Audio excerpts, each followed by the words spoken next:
Hi guys, this is Abhijeet from Naresh tutorial. कल हमने अपना सेकंड चैप्टर जो कि पीरियोडिक टेबल था उसको कंप्लीट कर लिया था। अब इस वीडियो से हम शुरू करेंगे एसिड, बेसिस एंड सॉल्ट। ठीक है, ये आपका इंपॉर्टेंट चैप्टर है। ठीक, क्योंकि इसमें हमें क्या पता लगेगा कि जो आपको सॉल्यूशन दिया है उस कि वो क्या होगा, एसिड होगा, बेस होगा, सॉल्ट होगा। यही तीन चीज बेसिकली सॉल्यूशन में होती हैं, या केमिकल कंपाउंड में यही तीन चीजें जनरली पाई जाती हैं। ठीक है, अब वन बाय वन शुरू करते हैं। तो एसिड हम क्या होते हैं? पहला क्वेश्चन ये कि एसिड क्या होंगे। तो जनरली अगर डिफाइन करना चाहें तो एसिड वो होते हैं, ठीक, जिसमें H प्लस आयन प्रेजेंट होता है लूज करने के लिए। ठीक, H plus ion, H plus की बात हो रही है। ठीक, ये इंपॉर्टेंट कैरेक्टर निभाता है इसमें एसिड की रिएक्टिविटी में। ठीक है, एसिड की रिएक्टिविटी में। ठीक है, एग्जांपल के लिए अगर हम ले लें HCl हो गया, ठीक, H2SO4 हो गया, ठीक, HNO3 हो गया और CH3COOH हो गया। ठीक, इसमें हम देख सकते हैं हाइड्रोजन है ही। ठीक है, तो इसकी एक इंपॉर्टेंट कैरेक्टरिस्टिक क्या है कि इसमें हाइड्रोजन प्रेजेंट होता ही होता है। ठीक है, अब ये तो बात हो गई एसिड की। अब बेस में देखते हैं। तो बेस हमारे क्या होते हैं, जिसमें पहली चीज O डाई माइनस प्रेजेंट हो, ठीक है, या OH माइनस प्रेजेंट हो, या अमोनियम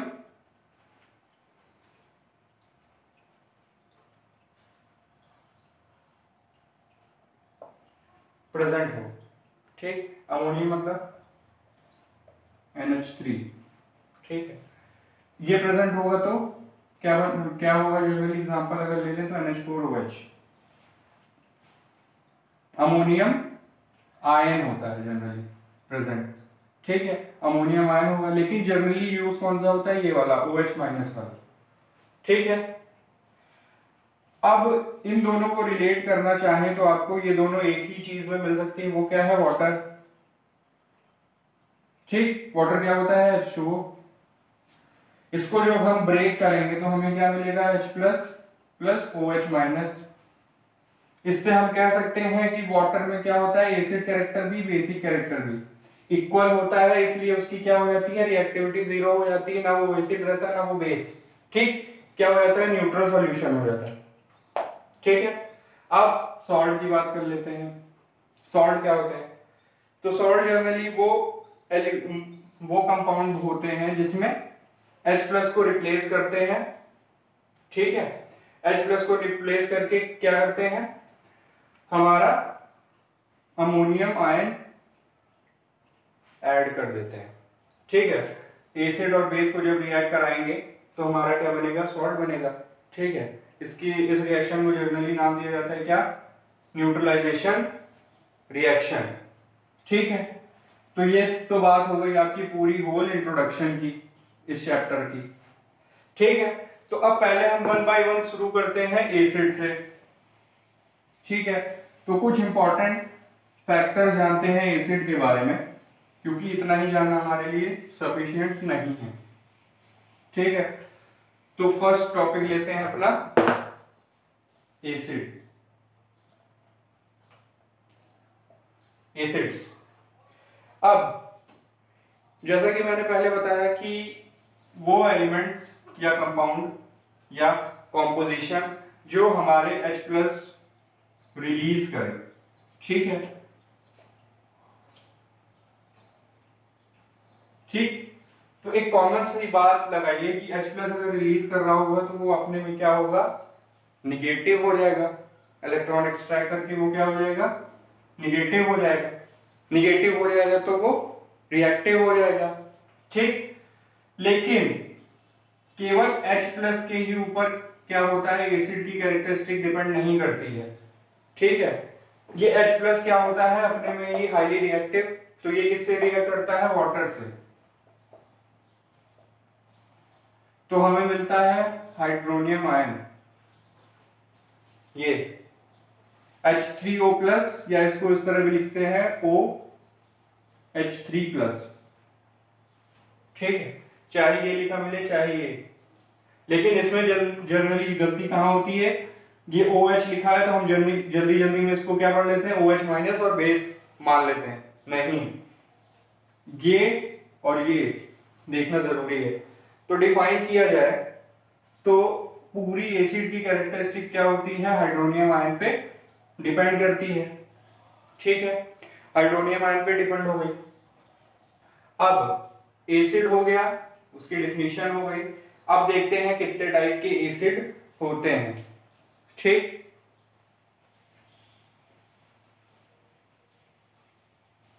इनके क्या टाइप्स,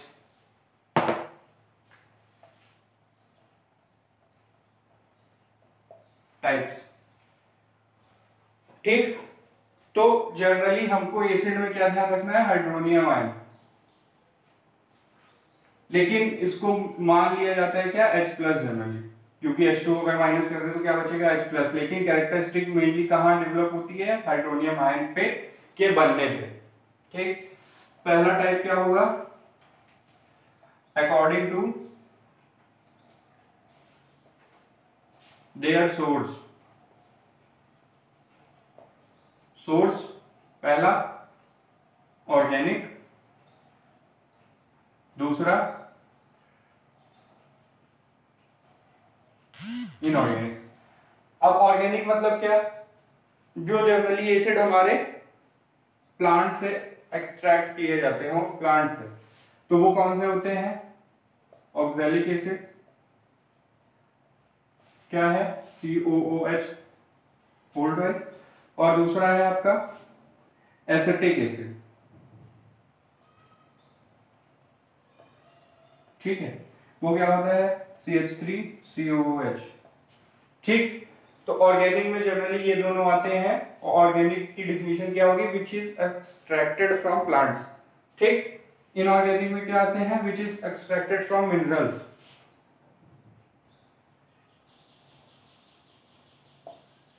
ठीक है, मिनरल्स, और ये फ्रॉम प्लांट्स। ठीक, इसमें आप कोई भी ले लें, HCl, H2SO4, HNO3, ठीक, या H2CO3, कुछ भी।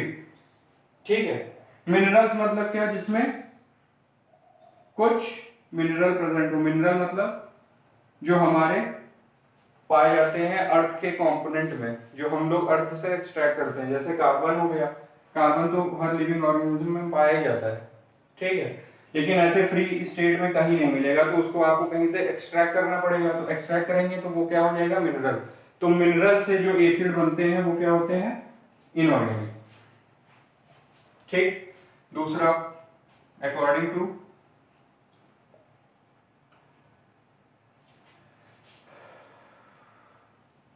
स्ट्रेंथ।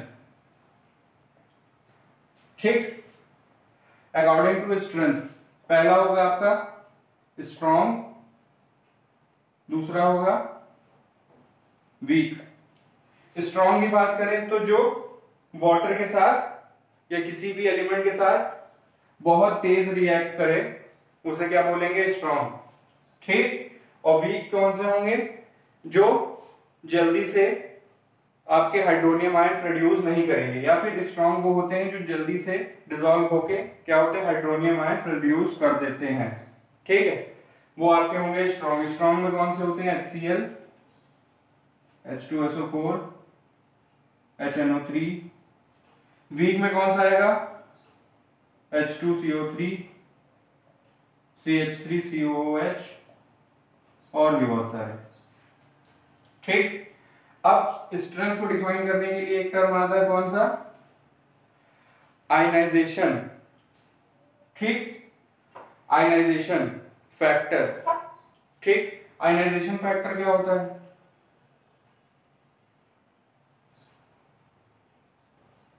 आयनाइजेशन फैक्टर, इसको डिनोट करते हैं किससे, अल्फा से। ठीक, अल्फा डिफाइन कैसे होता है, number of ionised atom produced.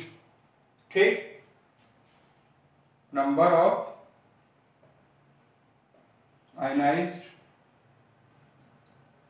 Ions या आयनाइज्ड कुछ, आयनाइज्ड आयंस या आयनाइज्ड हटा दे तो केवल आयंस भी लिख सकते हैं। ठीक, तो डिफिकल्ट ना करते हुए सीधा लिख देते हैं, number of ions form after dissolving divided by total number of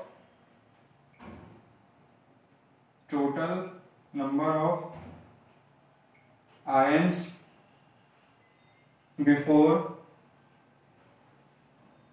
या provide during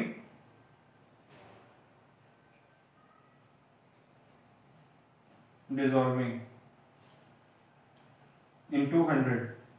ठीक, ये बेसिकली परसेंटेज होता है क्या, जब डिसॉल्व होने के बाद आपको जितने हाइड्रोनियम आयन मिल रहे होंगे वो डिवाइडेड बाय आपने कितने मोल्स दिए हैं उस हिसाब से कैलकुलेटेड अमाउंट ऑफ आयंस जितने आपके प्रोड्यूस होने चाहिए थे डिसॉल्व होने के बाद। ठीक, वो इनटू 100। ठीक है, तो यहां से आपको एक परसेंटेज मिलेगा। अब स्ट्रॉन्ग है या वीक है, तो स्ट्रॉन्ग होने के लिए क्या होता है, ग्रेटर देन 30% होना चाहिए, तो वो क्या कहलाएगा, स्ट्रॉन्ग एसिड या स्ट्रॉन्ग बेस। ठीक है, अब ये बात हो गई। अब आगे चलते हैं, तो इसमें क्या आएगा, अकॉर्डिंग टू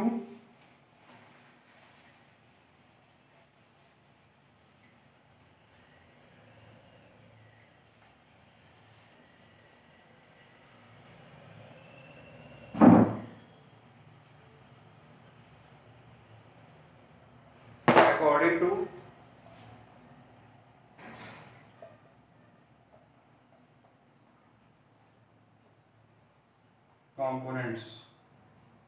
ठीक है, कंपोनेंट्स में पहला क्या आएगा, ऑक्सी एसिड्स। अब ऑक्सी एसिड्स क्या होते हैं, जिसमें H+ के अलावा या हाइड्रोजन के अलावा आपके ऑक्सीजन होगा। ठीक, ऑक्सीजन के अलावा एक और एलिमेंट होगा जो उसको कंप्लीट कर रहा होगा और एसिड बना रहा होगा। ठीक, एग्जांपल के लिए हम ले लेते हैं H2SO4, ठीक, HNO3, ठीक, और H2CO3। ठीक है, इसमें आप देख सकते हैं हाइड्रोजन भी है ऑक्सीजन भी, लेकिन एक और एलिमेंट है, क्या है, सल्फर। ठीक है, तो ऑक्सी एसिड की डिफिनीशन ही यही होती है जिसमें हाइड्रोजन भी हो, ऑक्सीजन भी हो, उसके अलावा भी एक एलिमेंट हो। ठीक, अब एक आता है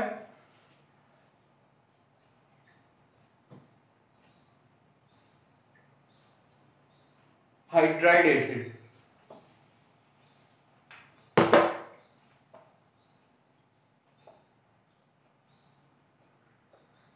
ठीक, इसमें क्या होता है, हाइड्रोजन ही होगा, उसके साथ एक और एलिमेंट होगा जो एसिड बना रहा होगा, दोनों मिलके।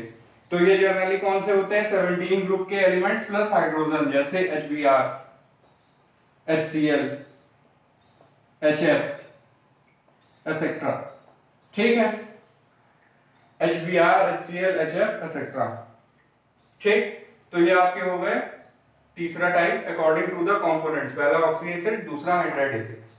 अब कौन सा है, अकॉर्डिंग टू देयर कंसंट्रेशन।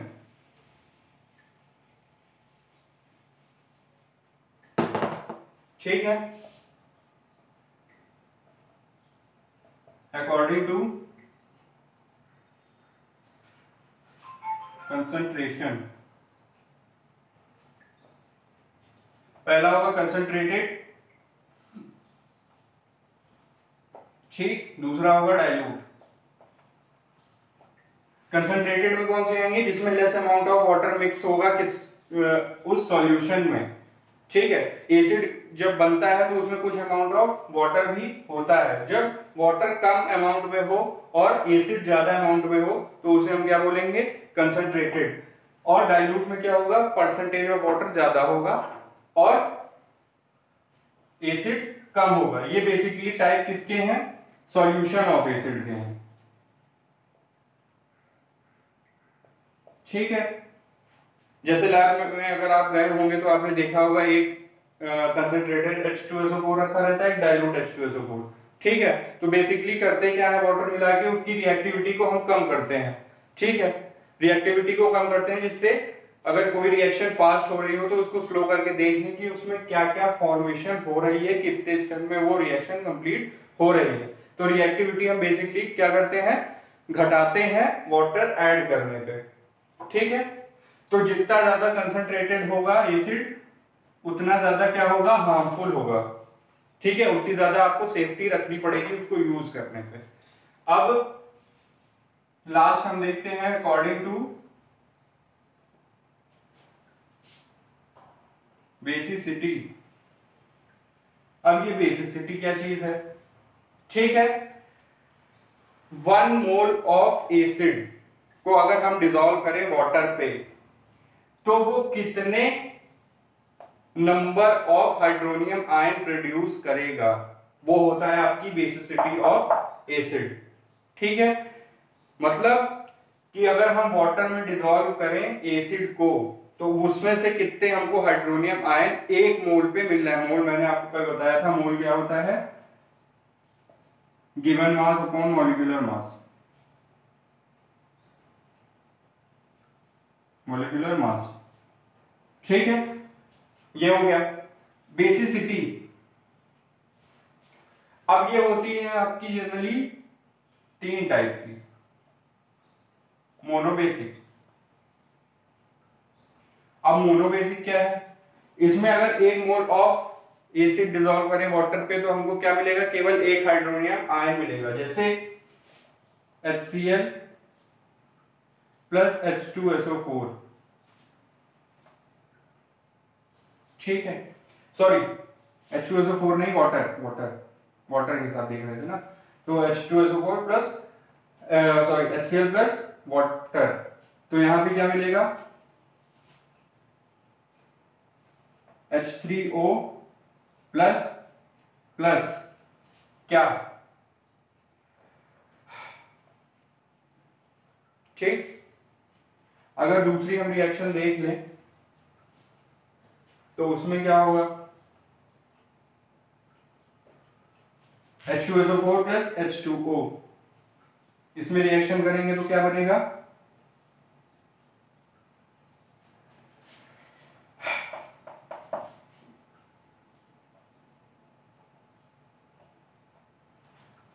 ठीक है, ये हो गया।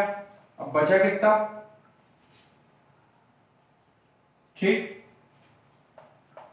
ठीक है। अब इसको हम बैलेंस कर ले तो हमारा मेन क्या होता है, ये आपकी ये रिएक्शन जो आएगी ये आपकी क्या आएगी,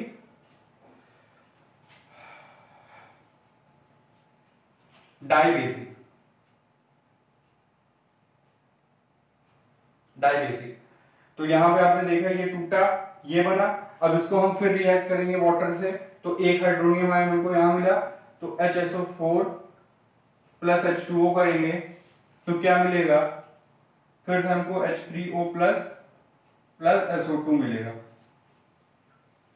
SO2 या SO3। ठीक है, तो ये हो गई आपकी क्या, डाइबेसिक। अब एक होती है ट्राइबेसिक।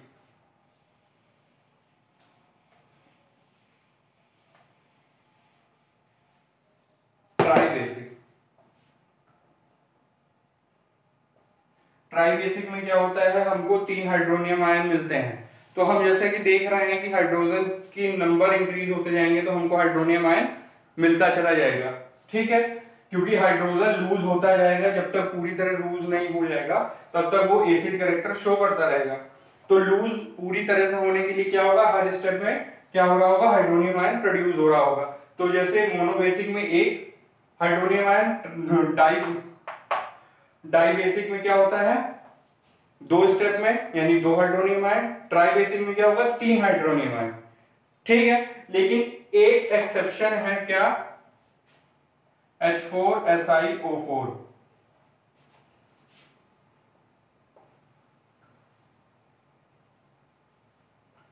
ये क्या है, क्वाड बेसिक, यानी इसकी बेसिसिटी कितनी है, 4। देख रहे हैं आप यहाँ 4 हाइड्रोजन है, तो 4 बार में ये लूज करेगा तो क्या, तो ऐसा केवल ये एक एलिमेंट, एक एसिड है जिसकी बेसिसिटी क्या होती है, 4 होती है। ठीक है,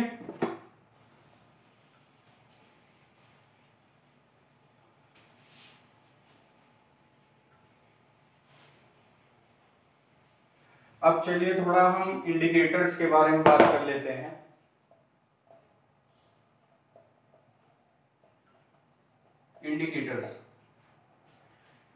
इंडिकेटर्स क्या होते हैं, जब उनको, ठीक, बेसिकली ये क्या होते हैं, यूनिवर्सल इंडिकेटर्स, सॉरी इंडिकेटर्स की बात हो रही थी ना, तो इंडिकेटर्स आपके वो होते हैं जो एसिड करेक्टर या बेसिक करेक्टर शो करते हैं, किस तरह, अपना कलर चेंज करके। ठीक, अपना कलर चेंज करके ये क्या बताएंगे कि गिवन सॉल्यूशन क्या है, एसिड का है या बेस का है, या गिवन सब्सटेंस क्या है, एसिडिक है या बेसिक है। ठीक है, तो इसमें जनरली कौन सा होता है, लिटमस। ठीक है, लिटमस क्या होता है, ये एक एक्सट्रैक्टेड एलिमेंट है, किससे, लाइकेन प्लांट से, और इसका कलर होता है पर्पल।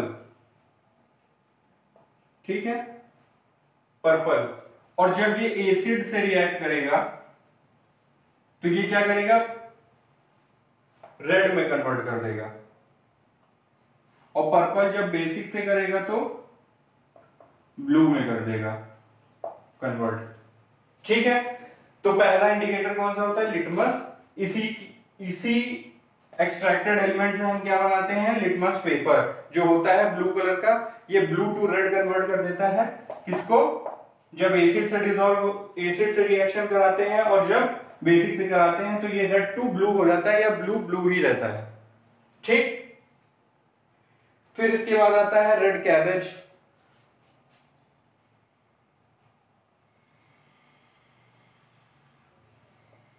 ठीक है, तो रेड कैबेज जब एसिड से रिएक्ट कराते हैं इसके एक्सट्रैक्टेड एलिमेंट को, तो ये रेड को रेड ही रखता है एसिड के केस में, लेकिन बेसिक में क्या हो जाता है, ये ग्रीन में कन्वर्ट हो जाता है।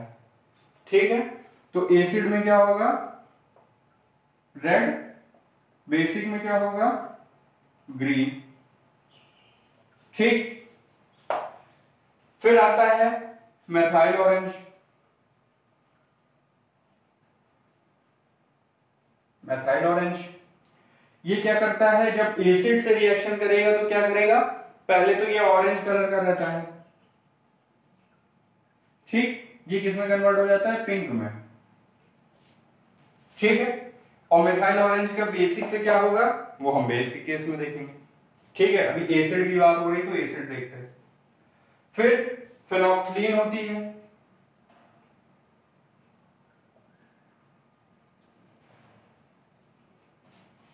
ये क्या रहती है, व्हाइट रहती है, लेकिन एसिड से रिएक्शन कराएंगे तो ये कलरलेस हो जाएगी। ठीक, कलरलेस होती है, कलरलेस ही रहती है एसिड के केस में। अब एक आता है ऑल्फैक्टरी, OL, ऑल्फैक्टरी इंडिकेटर्स। ये क्या होते हैं, ये जनरली अपनी स्मेल चेंज करके बताते हैं कि एसिड है या बेस। ठीक है, अगर मान लो किसी स्ट्रिप ऑफ क्लॉथ को लिया जाए और उसमें ओनियन रब कर दी जाए, या ओनियन का एक्सट्रैक्ट उसमें क्या कर दिया जाए, उस स्ट्रिप को डिप कर दिया जाए, फिर उसमें क्या किया जाए, बेसिक से रिएक्शन कराई जाए, तो वो क्या हो जाती है, ओडरलेस हो जाती है। ठीक है, लेकिन एसिड के केस में क्या होता है, ऑनियन की स्मेल अनियन की रहती है, ओडरलेस नहीं होती। ठीक है। तो ये ओल्फैक्टरी इंडिकेटर्स होते हैं वो जो अपना स्मेल चेंज करके एसिड या बेसिक कैरेक्टर को डिटेक्ट करते हैं। ठीक, तो इतनी बात हो गई आपकी इंडिकेटर्स की। ठीक है, अब आते हैं प्रिपरेशन पे।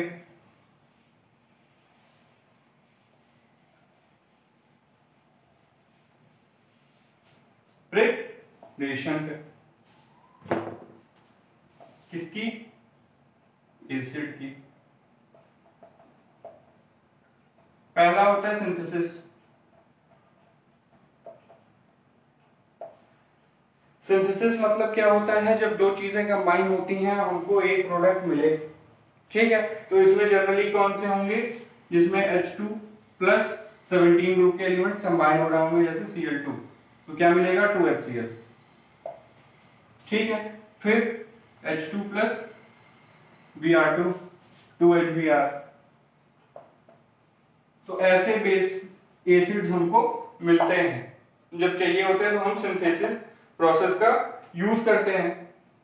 अब दूसरे में क्या होगा? दूसरे में हम करेंगे क्या?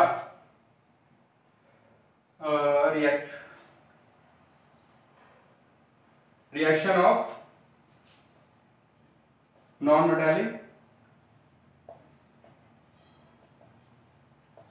ऑक्साइड्स। ठीक, नॉन मेटालिक ऑक्साइड्स को किससे करेंगे ट्रीट? वाटर से।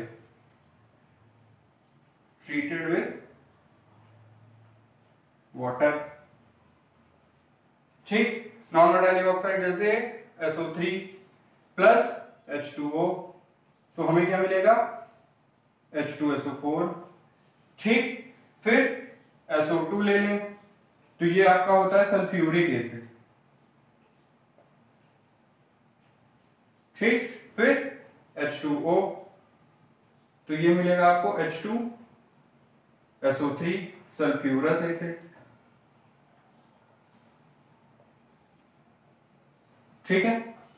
हाँ, एक बात और, इंडिकेटर्स की बात करी थी, तो जो आपका कार्बोनिक एसिड होता है वो आपका वीक होता है, तो वो आपका लिटमस पेपर को रेड में कन्वर्ट नहीं करता, वो किस में कन्वर्ट करता है? पिंक में, क्योंकि इसकी रिएक्टिविटी कम होती है।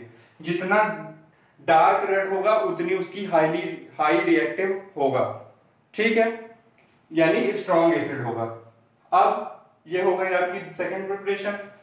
थर्ड में चलते हैं।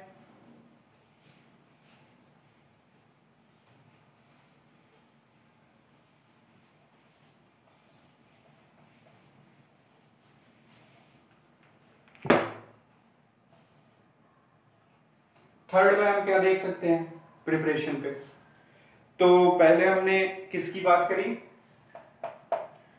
सिंथेसिस। दूसरे में हमने किसकी बात करी? हमारा reaction of non metallic oxide with किसके साथ? वाटर के साथ। तो नॉन मेटालिक ऑक्साइड का आपका दूसरा नाम है एसिडिक एनहाइड्राइड। ठीक, तो कभी पूछ लिया जाए कि एसिडिक एनहाइड्राइड विद वाटर क्या रिएक्शन होगी, तो फॉर्मेशन ऑफ एसिड होगी। अब थर्ड में देख लें, तो इसमें क्या है? Oxidation of non metals. ठीक, oxidation of non metals. Oxidation कैसे? तो इसमें क्या से एसिड से रिएक्शन कराएंगे जिसमें ऑक्सीजन प्रेजेंट हो, यानी ऑक्सी एसिड्स। तो पहला हम देखते हैं S प्लस 6HNO3। ठीक, तो देख सकते हैं, तो यहां पे सीधा हम लिख दें H2SO4। ठीक, और क्या बनेगा? वाटर बनेगा। और क्या बनेगा? ऑक्साइड बनेगी। ठीक है, अब बैलेंस कर लें बैलेंसिंग से। ठीक है, अब एक और एग्जांपल देख लेते हैं। इसमें भी क्या बनेगा? ठीक, फिर वाटर, फिर ऑक्साइड।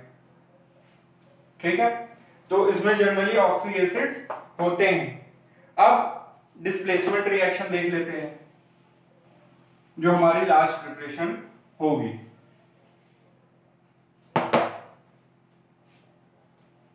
NaCl plus H2SO4। ठीक है, तो HCl हम बना सकते हैं, और क्या बना सकते हैं, अगर इसमें यहां ये कर दें तो ये क्या हो जाएगा 2HCl। ठीक है, और Na2SO4। सिंपल हो गई रिएक्शन। तो ये आपकी होगी, क्या होगी, डिस्प्लेसमेंट रिएक्शन। ठीक, तो प्रिपरेशन हो गई आपकी कंप्लीट। अब प्रिपरेशन के बाद क्या देखते हैं, फिजिकल प्रॉपर्टीज। फिजिकल प्रॉपर्टीज,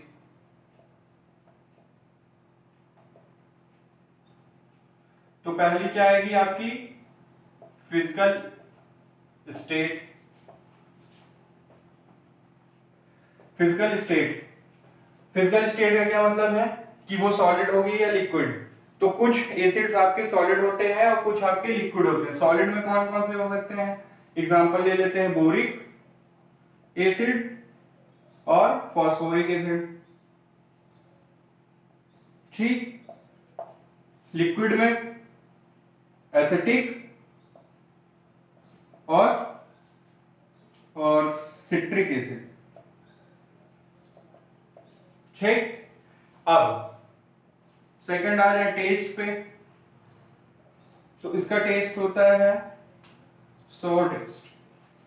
ठीक, फिर तीसरे पे आ जाए, तो तीसरे में क्या होगा, इस जो आपके एसिड्स होते हैं वो हाईली कोरोसिव होते हैं। ठीक है, हाईली कोरोसिव होते हैं तो उसके इफेक्ट स्किन पे भी होते हैं। जैसे H2SO4 अगर आपकी स्किन से रिएक्ट करेगा तो वो एक ब्लैक स्पॉट देगा आपको। ठीक, और HNO3 करेगा तो येलो स्पॉट पड़ेगा। ठीक है, इस तरह की रिएक्टिविटी होती है, लेकिन H2CO3 की कोरोसिवनेस कम होती है, तो इसलिए कुछ सॉफ्ट ड्रिंक्स में भी उसका यूज करते हैं। ठीक, फोर्थ देख लें, तो ये अच्छे इलेक्ट्रोलाइट होते हैं। ठीक, हाइड्रोनियम आयन प्रोड्यूस कर देते हैं, जिससे दूसरा एलिमेंट क्या हो जाता है, नेगेटिव, तो इलेक्ट्रिसिटी फ्लो होने में क्या होता है, ईज होती है। ठीक, तो ये हो गई आपकी फिजिकल प्रॉपर्टीज। ठीक है, अब नेक्स्ट टर्म पे हम देखेंगे केमिकल प्रॉपर्टीज। इसके साथ एसिड को हम करेंगे खत्म और चलेंगे किस पे, बेसिस पे। ठीक है, आज के लिए इतना ही, थैंक यू। हाँ, और हाँ, एक इंपॉर्टेंट टिप केमिकल बॉन्डिंग के लिए,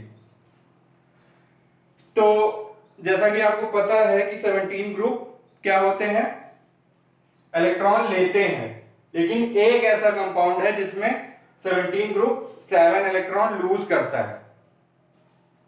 केवल एक कंपाउंड है, ठीक है, जिसमें 7 इलेक्ट्रॉन लूज होते हैं और 7 इलेक्ट्रॉन गेन भी होते हैं। ठीक है, अब वो कौन सा, IF7। ठीक, आयोडीन भी 17 ग्रुप, फ्लोरीन भी 17 ग्रुप, लेकिन साइज फ्लोरीन की कम, तो ये इलेक्ट्रॉन डिटैच कर लिया जाता है आयोडीन से, और आयोडीन लूज करेगा तो 7 इलेक्ट्रॉन लूज करेगा, तो इसलिए फ्लोरीन 7 और I1। ठीक, तो ये है आपका IF7 जिसमें 7 इलेक्ट्रॉन लूज होते हैं और गेन भी होते हैं। ठीक, तो आज के लिए बस इतना ही। अब नेक्स्ट टाइम पे देखेंगे क्या, बेसिस। Thank you.